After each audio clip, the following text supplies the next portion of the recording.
Okay, let's see if this one comes up a treat. Damn, this user interface is a pain. Silly. So I'm wondering how big we're going to make it. We're going to look at it when we get it on the glass for a change. So we're going to brighten it a bit. Going to make this look really nice, hopefully, without it being too dark that it curls the paper. So it's going to be maybe a little bit wishy-washy, but hopefully it won't be too bad. Because when it curls, you can't see the finished result properly. It looks shithouse. So I've had to do that. Anyway, what have we got? We got here, front cover missing. Yes, we're turning it over. We got a Gucci jewellery advert, and we're going to use this. We're going to use just this section. So I'm trying to see what sort of magazine this actually is.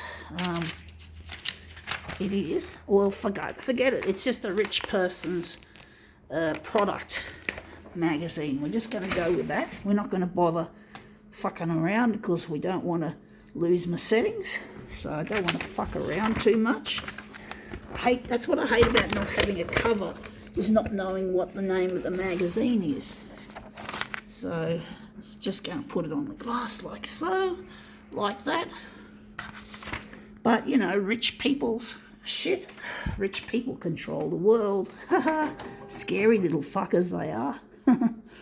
They don't have any conscience. They typically don't have a conscience. They just want everything going their way and no way. You know, they're just a bunch of spoiled little brats who just don't have any common sense. They just think in dollars and cents. I call it dollars and nonsense, that attitude. So all these rich people, he's all driving around in their flash Porsches and Ferraris and whatever else, Lambos, whatever. And they think they rule the world. They think they can do what they want. But they're fucking half-wits. They're not really smart. You know, they're just a bunch of shitters who just don't give a flying fuck about anything but themselves and their money. And maybe their friends and their colleagues. But even then, some of them are really, really nasty, and you can't get anything sensible out of them. And they're not a nice bunch of people, I must say, generally speaking. You know, they just don't have any sense. I'm just trying to see if this looks any good. Maybe, yeah, it looks a bit dark, which is interesting for the settings that I've put on.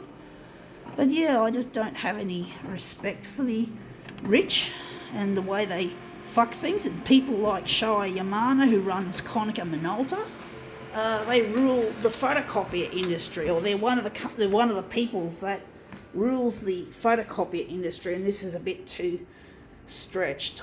Looks interesting. I think we're going to make it a bit shorter, a bit less enlargement. But yeah, they don't care. And people like Shoei Yamana, you know, they make equipment that doesn't last any more than, say, 5 years.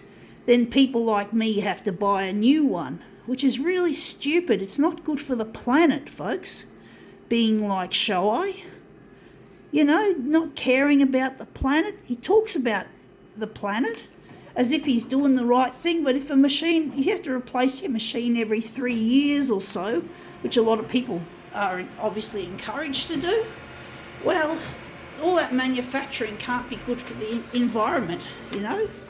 All the energy required to make a photocopier doesn't get used up so much in the use of the equipment, but more the manufacturing of the equipment. So yeah, it's a real rort. You know, it can't be environmentally friendly. You know, even plastic bags take a certain amount of power to create them, and they need to be used over and over. Those so-called reusable plastic bags, you know, you have to use them so many times to get any ecological benefit from them. So the same applies, even more so, to technology, which has even more involvement. It's obvious that Even a plastic bag is heavy on the planet. But imagine the photocopier compared with a plastic bag. A big difference. And yet people like Showa Yamana, that's what they do. They're trying to, and I don't even have no idea whether they use recycled materials. I could almost certainly think that they probably don't. So, new metals, new chemicals, recycling is the way of the future, but it's not working very well. And, not enough e-waste gets recycled. And we got plastics in the ocean, and the environment and the planet is heating up. CO2, the old climate change. This is good to to make climate changes, to manufacture heaps of these. And I'm just sick to fuck of these rich people, these fucking idiots who just don't give a flying fuck. And people like me who want to make a difference have no fucking say. I want to live on this planet until I die. I don't want to die because I haven't got enough food or enough clean drinking water. I don't want to die a suffering life because these rich cunts aren't doing the right fucking thing. They just love their luxury and their opulence, and they say fuck you to everyone else. Well, I say no. I say fuck you to the rich who don't care. To the rich who are doing the right things, keep up the good work. Try and do it even harder, because we need as many people with half a fucking brain as possible to help fix our planet. But anyway, that looks interesting. I think now we can call this little rant quits.